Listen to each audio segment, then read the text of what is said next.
vida trata de construir virtud. Los griegos lo definían como saber vivir. En casa se educa, en la escuela se enseña. Hay una etapa en la vida de todo adulto responsable, donde se te mueren tus héroes y tienes que empezar a fungir tú de héroe. Esto es Ligera de Equipaje.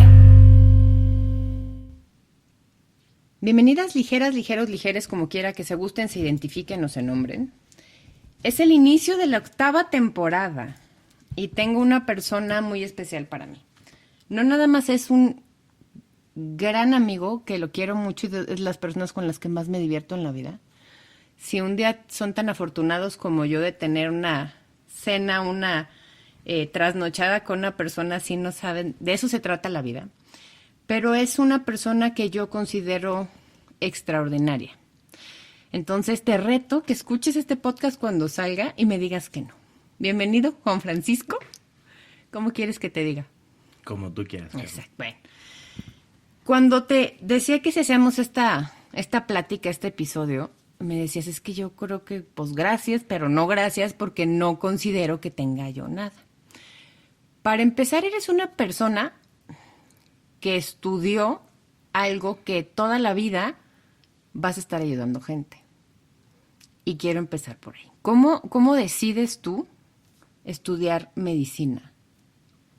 O sea, ¿en qué momento de estar en tu casa, de estar jugando, de estar con esta historia que también vamos a entrar un poco en eso de tus papás, que tienes una mezcla revolucionaria e increíble en tu sangre?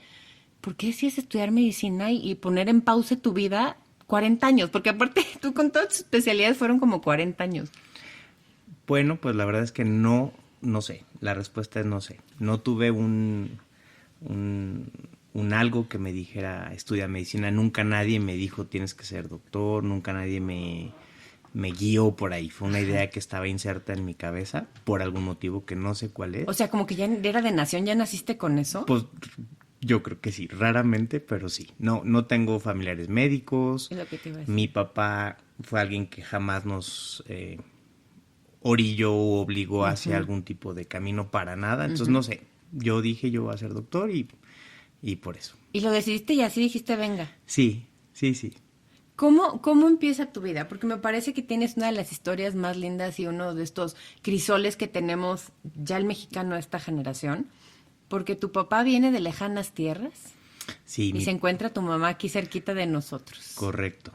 Mi papá, que ya no está en vida, no está con nosotros, Está era graduado francés. con honores absolutos ese señor. Sí, mi padre francés él fue de esta generación del 68 europeo, la revolución ideológica, etcétera, etcétera.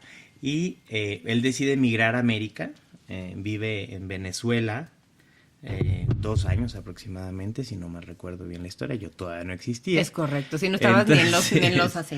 Y bueno, por azares del destino, él termina en México. Llega a México y en menos de un año de estar en Ciudad de México le ofertan ser profesor de la universidad en San Luis Potosí. Es la misma universidad en la que yo trabajo. Era mi compañero de trabajo. Exacto. Toda proporción guardada, con todo respeto. Con todo respeto. Y bueno, ese es el motivo del por qué mi padre llega a vivir a México. Y se viene sin absolutamente nada. O sea, se viene con él, con su conocimiento. Sí, él, punto. Exacto. O sea, él, una persona muy brillante en muchas cosas de su vida, pero sobre todo en matemáticas. Entonces lo hacen profesor de geometría en la Facultad del Hábitat aquí en San Luis Potosí. Que es una de las, vamos, como facultad, la gente que no es de San Luis Potosí, no es de México, la Universidad Autónoma de San Luis Potosí tiene un gran nombre, sobre todo en la carrera de medicina, no me vas a dejar mentir, a la que tú perteneces, y la Facultad del Hábitat también. Entonces, llega buscando, yo creo que ni siquiera buscaba nada. O sea, a ver, cuando conocí a tu papá, que es uno de los placeres de mi vida, y no sé en qué comida nos aventamos, y me viene confesando el señor que él no sabe preparar coco va, pero no se va a parar esta entrevista. Pero era un gran ser humano, creo que decidía la vida en el momento. De voy a hacer esto. Sí, ¿Y? Justo. Yo creo que lo dijiste perfecto. Él fue una persona que tuvo la capacidad de decidir cosas en el momento, hacerlas, lo cual nos llevó a situaciones no necesariamente cómodas. Interesantes. Interesantes. Interesantes. Muy vamos a ponerlo interesantes, así. pero sí era una persona que a veces tomaba una decisión sin pensar mucho y la realizaba. Y ahora, encuentra a una de las mujeres que más admiro en la vida, porque creo que es una de las más enteras y de las más... Yo creo que tu mamá no entiende la gran mujer que es. O sea, es tan grande, es tan fuerte, es tan luchadora, es tan... Esta imagen que tenemos mis generaciones de una mujer luchona que hacía, que iba y venía, y creo que todavía no sabías la magia de tu mamá. Y se encuentra entonces a tu mamá. Exactamente. Aquí cerquita de San Luis. Aquí cerquita de San Luis, exacto. Sí, mi madre era una persona muy luchona, muy entregada, Entera. muy entera, Entera. con una madurez mental tremenda que yo creo que a muchos nos gustaría algún día llegar a tener. Yo le llamo alma vieja. Ajá. O sea, ella sabe cosas y sabe para dónde gira el mundo, pero no lo comenta. Exacto. Sí, sí. Exacto. Así es. Y entonces, pues sí, así se encuentran acá en San Luis Potosí. Tu infancia. Mi infancia fue muy bonita, fue muy interesante. Siempre había una biculturalidad en la casa, Claro. los amigos de mi papá. Tristemente mi papá nunca nos enseñó francés como idioma. Justo Entonces, te iba a preguntar eso. Nunca. O sea, ¿tú lo aprendiste ya, entre comillas, mayores? Yo lo aprendí cuando me fui a vivir con mi abuela que tenía 16 años. Ah, ya mayor. Sí. O sea, Sí. tu proporción guardada, pues, Claro, ¿no? claro. Sí, no, mi papá no tuvo a bien enseñarnos el idioma, entonces, pues lo escuchábamos todo el tiempo, ¿no? Pero nunca lo aprendimos como idioma. Entonces, a los 6 años, para entrar a la primaria, mi papá decide comprar un rancho. Y dice, ay, tengo dinero que me mandó tu abuela, vamos a comprar un rancho. Y nos fuimos a vivir a un rancho en Jesús María, Villa de Reyes, San Luis Potosí, que era un terreno de 15 hectáreas, que había 8 hectáreas para enfrente de tunas y 7 hectáreas para atrás Bastante de amplio, mezquites. comentaría yo. Muy grande, pero sin nada. Sí, o sea, alrededor. bueno, no, sí, mezquites y tunas. Mezquites y ya. tunas, exacto. Pero sí, fue una infancia muy interesante porque fue muy libre. Pero, por ejemplo, en este lugar pues no había luz, no había agua, había un pozo. Entonces, ahí viene tanto la firmeza de carácter de mi madre como la locura de mi padre para pues vivir en ese ambiente, ¿no? Entonces fue una infancia muy bonita, muy sana, podría decirlo, Claro. porque fue muy no viciada, o sea, muy en la naturaleza. Y muy de sobrevivir. Muy de sobrevivir Que completamente. creo que tú no lo sabías porque no lo comparabas. Yo me acuerdo cuando nos llevaba papá de campamento, comillas, sobrevives, comillas, porque era, vamos a poner la casa de campaña, y vamos, claro, pero ya tenías todo, ibas con todo preparado, y entonces tú aprendiste eso, y fíjate qué interesante, porque es como mucho tu forma de solucionar la vida, y también vamos a llegar a ese capítulo, que dices, pues esto es lo que hay, esto es lo que hacemos, y listo. Y si llega alguien más, perfecto, pero tú no necesitar nada. Que creo que eres una de las personas más ligeras de equipaje que yo conozco, porque no es que necesites o que quieras o que vayas a poner o tal, es lo que tienes es lo que tienes. Y con eso vas en la vida. Sí, justo, o sea... Qué envidia de la más mala, con todo respeto. Sí, creo que tener una vida así que te enseña que no necesitas grandes cosas para vivir bien, pues te moldea un poquito en la vida y te da perspectivas mucho más, no sé, concretas, sin tener que volar mucho para poder, pues, tener tu vida bien, ¿no? O sea... ¿Y en qué momento de tu vida entiendes que no todos tus amigos, tus compañeros, obviamente sí tus hermanos, tienen estos dos mundos? Pues yo creo que, como bien dijiste al principio, no te das cuenta de lo que No, estás viviendo. porque Porque esa es cuando tu yo narro mi realidad. infancia, pues tú dicen, oye, qué loco, ¿no? O sea, de que para licuar tenía que subir una mesa de alfarero y pedalear Claro, porque mi papá claro. había armado un Que circuito. ahora eso está de moda en Tulum, por Que ahora Dios está de moda en bendito. Tulum, pero era la manera en como nosotros licuábamos el jitomate para que mi madre, ya sabes, o sea, o otra bicicleta que subía el agua para que fuera calentada en una plancha negra, entonces te podías bañar a cierta hora del día donde el agua no estuviera tan caliente. Ahora tenemos calentadores solares y pagamos millones por hacer eso, exactamente. Exacto, o tener estas vasijas de barro recubiertas de arena y regarlas para que fuera nuestro refrigerador, o sea, todo este tipo de cosas que pues para nosotros era súper normal porque así aprendimos a vivir, ¿no? Y no comparabas con el refrigerador que habías tenido y ahora esto. Pues es que yo nunca me acordé de haber Exacto. tenido un refrigerador, exacto. Mi papá está tan envidioso escuchando esto. Ya sé, papá, te estás acordando de Manual del Arquitecto Descalzo, ese libro que tienes maravilloso. Y yo sé que hubieras querido vivir ahí, yo sé que tú no, mamá. Pero es la acotación porque lo estoy entendiendo. Y entonces, ¿en qué momento tienes pues no quiero decir enfrentamiento porque me parece un poco como rudo, pero espérame, no todo mundo es esto, hay cosas diferentes en el mundo. Sí, yo cuando termino la primaria me vengo a vivir a San Luis Potosí, pero solo con mi papá. Ujú. Y ahí te das cuenta de la vida, pues, más de ciudad, por así Claro, decirlo, sí, ¿no? sí, sí. Y pues ya ahí te das cuenta que, ok, y platicando con tus compañeros te das cuenta que pues no todos pasaron por eso, ¿no? Entonces... Que no todos licuaban así. Exacto. Claro. En retrospectiva hay limitaciones asociadas, pero yo nunca lo he visto como algo malo, ¿no? O sea, más bien como una infancia muy interesante que nos dio mucha perspectiva de muchas cosas y creo que eso nos ha ayudado a mis hermanos y a mí porque creo que todos somos muy centrados en ese tipo de situaciones. Diríamos down earth en inglés. Algo o sea, así. como, y si te fijas en inglés creo que tiene un poco más de sentido porque estás más pegado a la tierra. Sí. O sí, sea, sí. esto es lo que hay, esto es lo que jugaba. ¿Qué jugaban de niño? Fútbol, voleibol, béisbol, golf, aventar, discos, no sé, todo Claro. era muy... Y una pregunta importante. Ajá. ¿Todavía si te pongo a bajar una tuna, la pelas y no te Por espinas? supuesto. Bueno, no sé si no me espino, pero de que la... Voy a encontrar una y queridos podcast escuchas van a ver, porque este señor está presumiendo mucho y vamos a ver si es cierto. Entonces te vienes para acá Sí. y ¿en qué momento entiendes ya que hay como esta dualidad? Porque pues sí, aquí tu mamá, tu familia, pero tu papá luego su familia era como de lejos Sí. y vive en otro lado. ¿Y en qué momento viste un mapa y dijiste, ah, caray?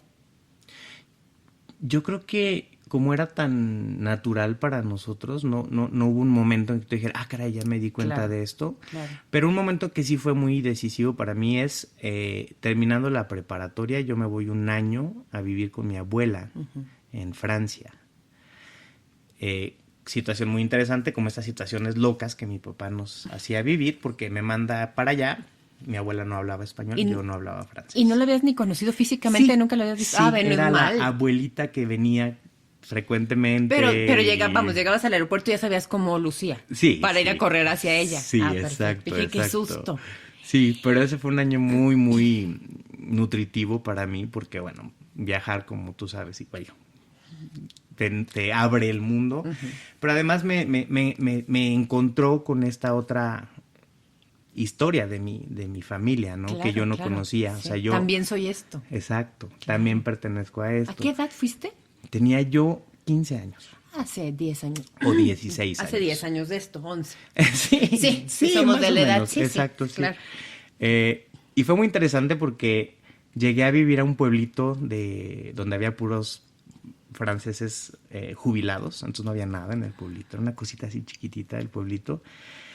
Y pues mi abuela hablaba francés, yo no hablaba español, y cada vez que se ponía a platicar conmigo, porque hablaba mucho, Ajá. terminaba llorando. Ya. Y yo nunca entendía ¿Por qué acababa por llorando? qué lloraba, ¿no? Claro. Digo, al cabo de vivir con ella 8 meses aproximadamente, al final entendí el por qué lloraba, ¿no? O sea, y ahí entendí su vida, su historia, que es como trágica de Sí, otro novela, ya capítulo, sabes. exacto. Pero entendí que también esa era parte de quién era mi papá y de quién éramos todos sus hijos, Claro. ¿no? Ujú. O sea, tú aprendiste, es que eres una mente brillante. No ibas a la escuela, o sea, no había escuela como, a ver, no había escuela de yo sé que hablas español, entonces como hablas español te empiezo a enseñar francés. Sí, no, tenía un curso por correspondencia que mi abuela me revisaba. Y Acabas de echar el es- catre lo que dijimos de tu edad. Gracias, amigo. Ahora sabe nuestra verdadera. ¿Cómo? Te lo juro, me mandaban libros y cassettes donde tenía que grabarme. ¿Cassettes? Sí, eran cassettes donde tenía que grabar mis respuestas y hacer exámenes escritos y los mandaba por correo. Y al cabo de cierto tiempo, Te lo ¿Cómo sí, crees? revisados y todo. El correo Y ahí francés aprendimos a era- decir fromage. Sí, ahí inició. No es cierto, no hablo un francés perfecto. Ay, pero ahí empecé a a aprender francés. No voy a decir que eso, porque ni siquiera voy a entrar en el tema, porque lo mismo dices de tu inglés y no voy a discutir contigo. Aquí no vengo a enfrentarte. Oye, qué impresionante. Y entonces viviste allá con la abuela y, no sé, mucha gente dice, es que cuando estás en otro lado, decimos, extrañas el mariachi, la comida, la salsa, bla. ¿Entendiste que tenías esta dualidad? Fíjate que lo entendí cuando regresé. Cuando qué regresé de estar interesante. allá, no cuando estuve allá, porque No tenías ni tiempo allá con el cassette, la correspondencia, llevando a la abuela al mercado, sí, tal, ¿no? y no, bueno, o sea, si a mí me preguntan, yo soy mexicano, Claro. obviamente nacido, criado en México y me siento mexicano, pero cuando regresé entendí, después de haber estado allá, que pues tenía familia allá, que podía entender en otro idioma, que había un pasado, que había una historia muy interesante, de dónde viene la línea familiar, ¿no? O sea, entonces como que ahí dije, qué bonito, o sea, Claro. aunque no sea mi día a día, es algo que está ahí y que pues también genera quién soy finalmente. Ahí fue donde nos enteramos que no somos dueños de ningún chateau, ¿verdad? No, desafortunadamente. Ya, o sea, de heredarnos no nos van a llegar castigos. No, tristemente no. Nada más quería dejarlo aquí Sí, no, para, no, digo, para saber no, si seguimos yo con esta también- amistad o no, amigo. Es correcto. Oye, y llegas, bueno, regresas a México ya con esta como entender o esta como otra visión de Sí. este completo que eres, este whole como persona. ujú. Y entonces, ahí piensan, es que vengo de traducirle a un sueco, entonces traigo todavía como el Pick English ahí muy metido. Y entonces decides estudiar en la Facultad de Medicina. Correcto. Y tú no nada más te aventaste, o sea, a ver, empiezas a estudiar la Facultad de Medicina, convives, me atrevo a decir que con personas que no tenías, como, o sea, los conocías, eran tus cuates, pero según tengo entendido por otras partes de esta historia, se convierten en tu familia. Sí, claro. O sea, son amigos que todavía tienes ahorita porque, dice el men, es que es gente con la que convives todo el tiempo y no nada más eso. Estás dependiendo de que ellos hagan o de que ellos vean o de que ellos estén funcionando a veces mejor que tú para salir adelante. Sí. Sí, la carrera de medicina puede ser muy brutal. Es muy brutal. Gracias, sí. Es la verdad, o sea, no lo ves, entonces no lo veía. Hoy en retrospectiva te puedo decir sí. Dijiste algo muy interesante cuando empezaste y dijiste en qué momento hiciste parar tu vida y dedicarte a medicina. Es totalmente cierto. O sea, dejas de lado el 80% de las cosas que hacías para poder dedicarte acá. Entonces llegas a un ambiente que para empezar puede ser muy frustrante y que puede ser muy agresivo. Entonces la gente con la que sufres es la gente con la que te unes realmente. Entonces pasar por las frustraciones del examen, las tareas, la presentación, los protocolos, pues te une. Y entonces obviamente hay gente que ahí se fusiona con quien tú eres y porque te estás formando en ese sentido y es gente que se va a quedar contigo toda la vida, ¿no? O sea... Y esto que decías de dejas la vida, pones una pausa en tu vida como de afuera, vamos a decirlo así, y empiezas una vida adentro. Totalmente. Porque vas a tu casa a dormir, si bien te va, a bañarte. Ujú, ujú. O sea, las comidas y eso todas las hacían ahí metidos. Todo. Yo recuerdo mucho una amiga que un día me dijo, es que en qué momento vamos a empezar a vivir, ¿no? Y yo le decía, no, es que esta es nuestra vida, no estés esperando nada, esto es lo que decidimos. Porque ella comparaba un poquito lo que pasaba con su primo, que ya tenía una casa, ya tenía un trabajo y nosotros nos faltaba años para egresar, ¿no? Entonces, sí, creo que es entender que esa es tu modus vivendi, que tú decidiste, pero yo creo que lo más importante es que si te gusta lo que haces, todo resulta bien. O sea, en retrospectiva te puedo decir que fue duro, pero no cambiaría necesariamente nada de lo que hice, ¿ves? Porque al mismo tiempo lo disfrutaba. Bien masoquista. Pero te estoy viendo a ti y a toda la persona que tenemos en común, ¿verdad? Que es varia, creo que es una vocación. Uh-huh. Creo que sí hay gente que puede, lo que acabas de decir, soportarlo, Uh-huh. pero hay poca gente que lo sobrevive Uh-huh. y llega al otro lado no nada más triunfante, sino sano, con 2 riñones, sin enfisema, ¿sabes? Como sobreviviendo, pero ya transformado y creyendo en el evangelio. No obstante que estudias medicina y que es una carrera súper competitiva desde para entrar, decides, esto no es suficiente. Voy a estudiar una especialidad. Correcto, entonces... ¿Igual naciste queriendo hacer tu especialidad o fue No, fíjate que en la rotación sí, o...? una vez que estás adentro, y esto es muy frecuente y es una reflexión que hemos hecho varios médicos, una vez que estás adentro no te das cuenta y te dejas llevar por la corriente. Entonces lo que sigue, o sea, muchas veces hasta decimos, ni siquiera celebramos nuestros logros, ¿no? O sea, ya terminé, pero lo que sigue es lo importante, ¿no? Y pues la corriente era, hay que hacer una especialidad y luego otra especialidad. Sí, pero y... sí están conscientes que esa corriente eran como unos rápidos.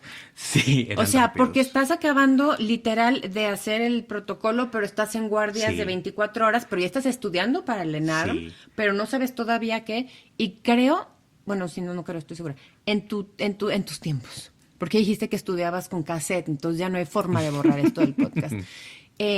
¿Ustedes aplicaban y escogías por promedio qué especialidad ibas? Es que creo que ahorita ya le pones así de a cuál y si no, ya Pelayo Peláez. No, en mis años tenías que... Bueno, para empezar, yo fui la última generación que el examen, el ENARM, fue escrito con un librito. O sea, En el Estadio Azteca. yo no lo hice en el CEDO, yo me fui a Monterrey a hacerlo. Ah. Pero era escrito así, te entregan un librito con un holograma y había policías vigilando que no abrieras antes el librito. Está muy interesante. Interesante, es una buena forma es una forma muy positiva de describirlo. Y para entonces tú te inscribías directamente a la especialidad que querías. O sea, antes del examen tú sí. decías, mi especialidad es esta. Ajá. Y solo había capacidad de decidir por una sola especialidad. Lo que podías escoger eran 3 sedes que eran tus preferidas. Sí, 3 lugares donde puedes estudiar esa especialidad. Exacto, y basando en los traducción, el resultados, cristiano. efectivamente, pues te asignaban al lugar.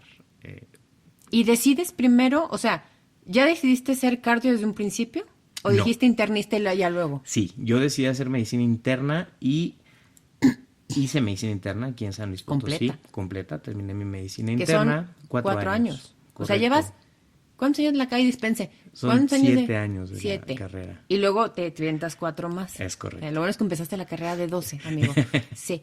Y entonces estudias Y medicina interna, que es una ciencia hermosa, realmente hermosa, pero es extremadamente vasta. Amplia. Es muy amplia. O sea, entiendes cuando estás adentro que por qué existen las subespecialidades. Sí, Porque, sí, sí, o sea, un buen internista es alguien Que lo sabe todo. brutal. O sea, sí, es muy complejo, es difícil, pero es una especialidad muy bonita de integración. Qué lindo. Te permite integrar mucho. Claro. Desafortunadamente es una especialidad muy mal pagada en México, muy mal pagada. Muchas personas no saben lo que es ser internista, o sea, lo comparan a ser... Es que creo que es el doctorado de ser médico. Sí. Porque tienes que saber del codito, de la cejita, pero del niño, pero de la mamá, pero de todo. No del niño ni de la mamá. Ay, bendito. Sí, no. La medicina interna es una ¿Ves rama cómo que no va la a estudiar... entendemos? Ilústranos. La medicina interna va a estudiar patologías de adultos solamente Ok. y patologías que no sean con resolución quirúrgica. Ah. Todo lo demás, entonces, es de medicina O sea, interna. entonces- Bueno, y embarazos. O sea, hay Claro. 4 grandes ramas después de la medicina que va a ser la medicina interna, la cirugía, la pediatría y la gine. Todas son O sea, independientes. y creo que en México tenemos un grave problema de especialitis. Sí. Porque si a mí me duele algo, me duele no sé, la cabeza, quiero ir directo con el cabezólogo, pero con el de especialista del lado izquierdo, pero de si punza, pero de si con el calor y con el frío, no sé qué. Y entonces el médico debería ser, o sea, vamos, un general que te más o menos te diga por dónde, pero un internista. Correcto, efectivamente. Amigo, ¿y dónde encuentro uno bueno de esos? Déjele a punto. Hay muchos, ahorita te pongo una Es lista decir, completa. necesitamos varios de esos. Exacto. Un saludo a una que quiero y amo con locura y pasión. Anita, te quiero. Muy bien. Pues entonces así es, hago mi medicina interna sin saber si quería hacer una especialidad Esa, o no. ok. No, yo no. No, O sea, pues ya con 4 años ya, o no, sea, pero no mijo. por decir ya, sino porque no estaba decidido sobre qué querer hacer. Pero mi rotación en la terapia intensiva del Hospital Central, Ignacio Morones Prieto, Correcto. me deja ver todo el manejo de pacientes cardiovasculares y digo, sí, la cagué. Ya es de aquí. Sí. Y ahí fue cuando dije, bueno, voy a voy a aplicar a cardiología, al Instituto Nacional de Cardiología. Si ingreso bien, si no, ya fue el destino. Seré internista, ¿no? Okay. Y eso es otro examen igual de complicado. Es otro examen mucho, o sea, es complejo, pero ya está mucho más enfocado. Ya no es un concurso tan denso como el ENARM. Sí, en el ENARM no. son Sí. 5,000 personas aplicando Exacto. para 300 No, puestos. aquí el examen es exclusivamente generado por el instituto. Es decir, ellos te van a evaluar y van a decir quién va a ser el personal que va a ingresar, ¿no? Ok. Entonces, pues apliqué a cardiología, me quedé en cardiología. ¿Por qué no? Otros 3 años. Me eché 3 años de cardiología. Sí. Y ahí en cardiología, pues conocí la ecocardiografía, que es el ultrasonido del corazón esencialmente. Y dije, bueno, esta es la alta especialidad que quiero estudiar. O sea, tú tienes un postdoctorado. Si lo trasladamos a nosotros los licenciados sí. y a la gente. Sí, efectivamente. De hecho, es un tema complejo porque, por ejemplo, en el Sistema Nacional de Investigadores, tú al ser médico, no tienes los títulos de maestría y doctorado. No. O no los tenías.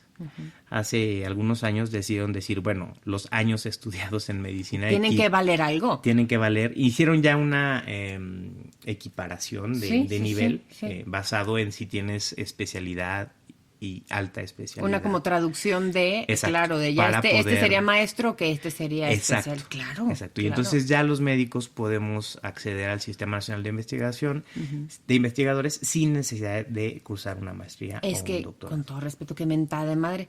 Ahora ya que estudiaste 25 años, estudia una licenciatura y tal. ¿Y en qué momento te enamoras de la ecografía?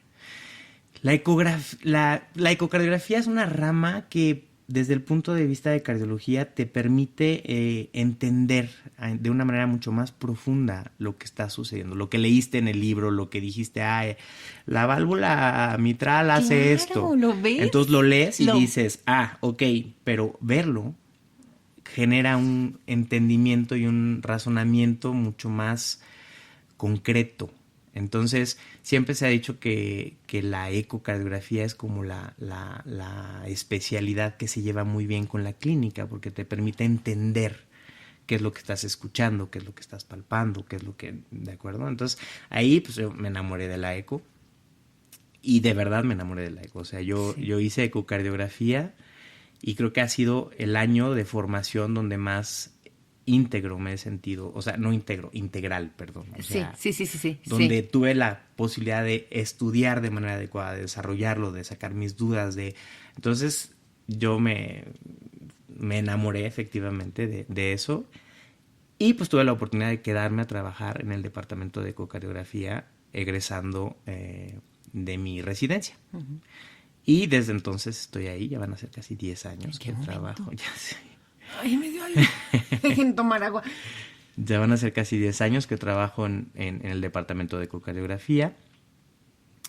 Y en el Inter hice una maestría en ciencias médicas. Claro, o sea, como le sobraba tanto tiempo al señor, dijo, ¿qué hago? Voy a estudiar una maestría. Exacto. Sí.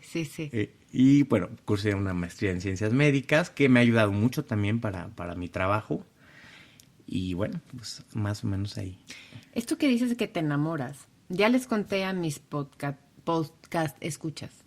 Tengo un capítulo entero sobre la aceptación corporal, pero no es aceptación, se llama, ahorita me acuerdo exactamente cómo se va, es como 10 capítulos anteriores a este, donde fui con un connotado y guapo médico a que me hicieran una prueba de esfuerzo, el cual tengo aquí enfrente. Y de entre toda ese, de verdad, échense por favor ese capítulo, yo lo escuché y no saben cómo me reí. Cuando estás enfrente tú, que tenemos muchos años de relación, nos queremos mucho, llevamos muy bien, pero en ese momento, amigo, comprendí quién eres como médico, el grado de conocimiento que tienes, y no sabes la admiración que tenía. Claro, yo con una chiche de fuera, porque estaba mi batita así que es de nada así abierta, entonces yo así estaba expuesta, pero no sabes qué padre es verte desde estos ojos de una persona que le están haciendo un estudio. O sea, yo estaba así de wow. Y hay capítulos sobre esto y Jorge no va a dejar mentir. Y de verdad que es impresionante el conocimiento que tienes, pero cómo contagias eso. Me acuerdo perfecto que yo estaba volteando porque aparte soy metiche y como pueden ver, nunca me cayó, gracias. Entonces volteé, amigo, ¿y eso qué es? Les voy a decir lo que vi yo, dispensa. Yo sé que te avergüenzo a veces. Un tubo como el tamaño de mi pulgar, así, y dije, claro, aquí tiene que haber un close-up, una cosa así, gracias, comunicóloga. Y me dijiste, no, esa es la vena. ¿Cómo se llama? Seguramente era la arteria, la aorta. Esa me dijo, ven, como soy comunicóloga. Y yo así, pero es del tamaño, me dijiste, sí, es del tamaño más o menos de tu pulgar. Y ahí corre toda la sangre. Y entonces veía yo cómo se abrían los ventrículos y y me explicabas en todos los 4 cuadrantitos que se llaman. Las aurículas y Eso, los las ventrículos. aurículas, los ventrículos son 2 y 2, arriba y abajo, no voy a Eso. decir cuál. Bien, no estudié, amigo, ¿ves? Y yo veía esto y pasaban por mi mente tantas cosas que yo decía, a ver, toda mi vida he visto mi cuerpo de la piel para afuera. De si la arruga, si la celulitis, si ya bajé de peso, si tal cosa, si no sé qué. Y nunca había hecho esta introspección a través de esta imagen tan clara, porque yo no sé cómo se llama el aparato, pero es una locura lo que se puede ver. Sí. O sea, yo que veía cosas que, vamos, los ojos no ven lo que la mente no sabe. Todo lo que yo alcanzaba a ver que no es ni la 10ª parte de lo que tú ves. Y fue una fascinación y fue de verdad conmoverme a las lágrimas de agradecerle a mi cuerpo, que yo no le digo a mi corazón que lata, que yo no le digo a mi corazón luego que me subiste esa bicicletita que estaba yo así a punto de morir. Por eso me amarran, gracias. Cómo tu cuerpo es tan perfecto, cómo funciona, cómo uno no se da cuenta, cómo estás preocupado por el tráfico, porque no sé qué, porque si fuiste, si veniste, y tu cuerpo está haciendo un trabajo humano, porque no podría decir sobrehumano, de mantenerte vivo y con energía suficiente para preocuparte y con energía suficiente para, es que de aquí me voy al gimnasio, entonces corro 3 kilómetros, pero de ahí voy por no sé qué, luego voy al súper y y no lo comprendes. Y tú abres esta ventana y tu especialidad es una ventana a ver exactamente esto todo el tiempo. O sea, es fascinante, de verdad. Es fascinante. Comparto completamente, o sea, digo, ¿qué te puedo decir yo? Yo me dedico a eso. Correcto. Y efectivamente es una ciencia fascinante, es algo que por lo menos a mí me llena muchísimo el entendimiento de lo que está sucediendo, el entender cuán perfecta es esa máquina hidráulica, eléctrica, mecánica, o sea, todo tiene que estar perfectamente sincronizado para que funcione. Es muy, muy, muy interesante. Entonces, justo a través de la ecocardiografía, pues, entender mucho de la patología cardíaca, porque entiendes, porque ves lo que está sucediendo con el corazón, ¿no? Entonces, sí es algo que me llena muchísimo, hoy día lo digo con mucho orgullo, o sea, yo soy ecocardiografista, claro. Soy cardiólogo ecocardiografista porque es algo que a mí me llena mucho, ¿no? Y algo quizá también interesante que dijiste es, te explico, te digo, a mí todo lo que es enseñanza pues lo traigo en la sangre. Y Mi te papá habla. me habla. Sí, Mi sí. papá fue maestro de la universidad y creo que todos sus hijos, todos, damos clases en algo. Sí, enseñan En algo. algo. Sí, cierto. Exacto, Sí, sí. cierto. Todos. Entonces, como que es algo genético. Ya lo traeban. Sí, exactamente. Sí, Y creo que cierto. todos lo disfrutamos mucho, ¿no? Entonces, yo disfruto mucho enseñar, porque además cuando enseñas es cuando más aprendes. Entonces, eso también me ha permitido mucho la especialidad de ecocardiografía, es aprender mucho para poder transmitirlo, ¿no? Entonces, bueno. Y otra cosa que también es impresionante. Estabas muy feliz en tu hospital, muy bien, bla, bla, bla, y llega una cosa que se llama COVID. Uh-huh. Me acuerdo perfecto cuando platicábamos después de esto que nos podíamos ver, cómo nos platicabas, porque ustedes que son hospital de alta especialidad, abrieron un área COVID Sí, de un segundo para otro. sí, Vamos, o sea, ustedes con conocimiento de cómo iba y más o menos y tal, claro. pero eso me encantaría que nos platicaras un poquito porque ahí sí creo que tu vida de un momento para otro fue ponerle pausa Sí. hasta ver qué sigue y hasta ver cómo va. O sea, esa parte de lo que viviste me parece impactante. Sí, efectivamente. El Instituto de Cardiología no fue un hospital que abriera sus puertas inicialmente. Uh-huh. pero el resto de los hospitales se llenaron, obviamente. Entonces, como respuesta emergente, se tuvo que abrir, la terapia intensiva y la terapia intermedia del Instituto de Cardiología para pacientes con COVID. Entonces, eso hizo que de un día a otro se detuviera pues todo en el hospital, ¿no? Todos los estudios programados, intervenciones, cirugías tuvieron que ser pospuestas. Y es gente que a lo mejor necesita esa cirugía para un marcapaso, para una cosa, o sea, no es algo que te puedas esperar. Obviamente todas las urgencias se atendieron, o sea, Ay, aparte. sí, claro, todo lo que era urgencia no podías detener nada, pero todo lo que eran estudios programados tuvieron que ser pospuestos. Pero sí, efectivamente, tuvieron que llamarnos a los médicos más jóvenes, por así decirlo. Mira. Ay, Camilo, que apenas, o sea, así por unos meses no te hablan. Sí. Claro, porque tienes que tener a la gente con más energía. Claro. Además, los factores de riesgo como diabetes, hipertensión, recordemos que eran Obesidad, factores todo de eso, riesgo asociados a un desenlace peor en COVID. Entonces, pues, tuvimos que entrar a las terapias intensivas de COVID, nos paramos, dejamos de ver cardiología esencialmente y de hacer ecocardiografía. Y regresas a ser doctor, bueno, internista, pero como de a pie. O sea, ¿a qué me refiero con esto? A que es medicina de guerra, de una Sí. situación así. ¿Qué es lo que hay que hacer? Esto. Claro. ¿Y cómo se llama la ambigula? El ambú. Esa madre, yo le digo ambigú, gracias. Que- O sea, desde volver a usar eso que a lo mejor ya no era como Sí, tan en tu vida claro. del diario. Sí, no. Digo, aquí la verdad es que mi medicina interna me ayudó tremendamente porque es un manejo completamente diferente a lo Claro. que se hace en el día a día, pero yo creo que se hizo un muy buen trabajo. El instituto nos cuidó mucho como personal, mucho. O sea, Para yo lo empezar, tengo que cuéntales cómo decir. te vestías. Ah, bueno. O sea, todas las capas cebollita. Sí, claro. Sí, a mí me me impactó tocó muchísimo eso. A mí me tocó esa época donde ni siquiera sabíamos bien qué estaba pasando, ni cómo se infectaba, ni cómo se transmitía. Entonces tenías que vestirte en un cuarto estéril, te ponías, bueno, 1000 cosas. Terminabas con tu quirúrgico, después una bata, después otra bata, doble par de guantes, tenías gorro, tenías gogles, unos gogles que te apretaban tremendamente y que para que no se empañaran los limpiábamos con jabón. Entonces los ojos llorosos, así, no veías nada, o sea, fue... Y luego se identificaban, ¿no? Se ponían aquí Sí, como... te tenías que poner tu nombre en una cinta, porque si no, pues nadie sabía quién eras. Claro, todos- de, oiga, usted, hombre de blanco. Exacto. Entonces, sí, fue muy difícil. O sea, la verdad es que ahorita lo decimos como un poquito como así fácil, pero en su momento fue muy Me complicado. acuerdo que yo te preguntaba, a ver, amigo, entonces te pones, quién sé qué, te sellas, ajá, y entras. Sí. ¿Y cuánto duraban tus turnos? 8 horas. Y yo le decía, bueno, pero si quieres ir al baño, No podía salir. escuchen esto. Sí, no. O sea, porque era desvestirte con todas estas capas Sí, y sí. volver a pasar por todo este proceso. Y no era como que tuvieran la facilidad de tener todo esto. O sea, vamos, todos estos insumos de que tengas millones y millones, pues Claro. tú también tienes que cuidar eso. Por Entonces, supuesto. eso me parece fascinante y a la vez terrorífico. No vas al baño en 8 horas. No.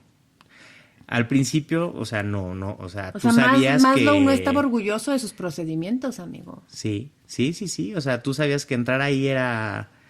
No sabías ni a qué entrabas. Claro, porque no sabías No si- sabías, claro. pero... Y entrábamos con miedo, obviamente. Y además, el momento más complejo era salir, porque se había descrito que los momentos de mayor infección en el sector salud era el momento del retiro del equipo de protección. El retiro nos tardábamos como 15 minutos porque era, te quitas los guantes, te lavas las manos, te quitas el otro guante, te lavas las manos, te quitas la careta, le echas, Lysol, whatever, ajá, lo que había. lo metes, Ajá. luego, o sea, había gente que se echaba cloro en el cuello, en Porque las no manos, sabíamos. en los, claro, no sabías lo que estaba pasando y pues era muy, sí, generaba mucho temor. Y esto era a diario. Bueno, nosotros, como te dije, el instituto nos cuidó mucho. O sea, ustedes sí habían un poquito más de Nosotros tenemos una rotación. rotación muy bien definida y era de, ok, tú dejas tu puesto en el departamento de ecocardiografía, te dedicas a COVID y solo a COVID. No vas a regresar allá porque obviamente pues nos consideraban personal Claro. de riesgo para transmisión, pero nos cuidaban mucho, entonces nos rotaban y nos hacían descansar muy bien. O sea, yo ahí sí lo tengo que reconocer, fue un trabajo increíble del instituto. Y yo creo que todos nos sentimos validados, cuidados, incluso todos los que participamos ahí hoy día tenemos una medalla preciosa con nuestro nombre, con el sello del instituto, diciendo pues lo que ¿Y está se bien tu trabajó. apellido escrito? Sí. Bendito sea. Exacto. Y creo que tengo un episodio de agradeciendo al COVID. Creo que es una parte también linda de ver que en México también pasó esto. Sí. Cuéntale, no al principio, pero cuéntales qué comías después, qué les llevaban de comer. Todo, había lo que fuera, o sea, todos los restaurantes se pusieron... Los restaurantes, escuchen Sí. esto. Y no restaurantes el McDonald's No, ni la señora no, a la no, esquina. O sea, no, grandes no. restaurantes Sí, de gran renombre sí. en México, el Pied du Cochon. Sí, no me tocó, pero sí supe Pronuncié que bien sí, cochon. lo hiciste El muy Pied bien. du Cochon. Sí, la verdad es que ahí sí se veía, o sea, la gente ayudaba en la manera en que podía y teníamos comida siempre, y siempre había... Y varia. Sí, variadita. Entonces, bueno, eso sí, o sea, no, sé que se vio, no fue así en todos lados, yo lo sé, hubo situaciones muy complicadas. Totalmente. A mí no me tocó vivir eso, me tocó vivir algo mucho más organizado, mucho más, tranquilo si lo Sí, comparas sí, con lo sí. demás. Tranquilo, entre comillas, Sí. porque cada día que salías sabías que tu vida había estado en riesgo por esta desinformación. Claro. Y en 24 horas, ojalá y Dios quiera, no te hubiera Que dado no te- fiebrecita o algo. exactamente, O sea, exactamente. esa tranquilidad. Sí, claro, no, me refiero a tranquilidad relativa. Es correcto. De la que sale en las redes sociales del Face. Al Face. Exacto. Tú decías al principio, bueno, ahorita que veníamos de camino, que te regalé un atardecer de nada, amigo, lo mandé a poner muy guapísimo, que no considerabas algo extraordinario.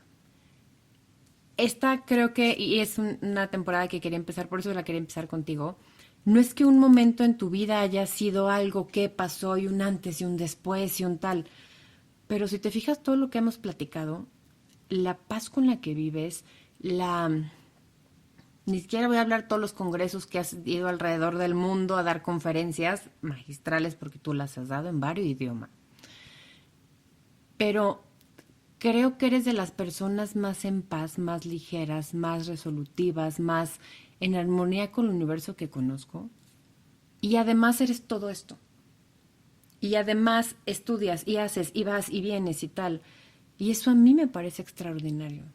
Me parece extraordinario el hecho de que lleves una vida tranquila y bien, y la pasión y la entereza que tienes con tu mamá, esa relación me parece una relación de las más hermosas que yo he conocido, y la relación que tenías con tu papá y cómo comprendías su forma de hacer las cosas, que era muy peculiar, y cómo la entendías y cómo la tratabas, y esta paz y esta tranquilidad. Y creo que eso es algo que nos falta en la vida diaria. No sé cómo logras, y eso es lo que me parece más extraordinario en ti. En este mundo caótico de vivir en una ciudad, de ir, de venir, de urgencias, de viajes, de tal, mantenerte sereno, mantenerte tú y mantenerte siendo este niño que no necesitaba nada y que jugaba y que era feliz y que se bañaba ciertas horas por eso. Y eso me parece una de las evoluciones de alma más increíbles que yo tenga cerca. Y te agradezco mucho que estés aquí.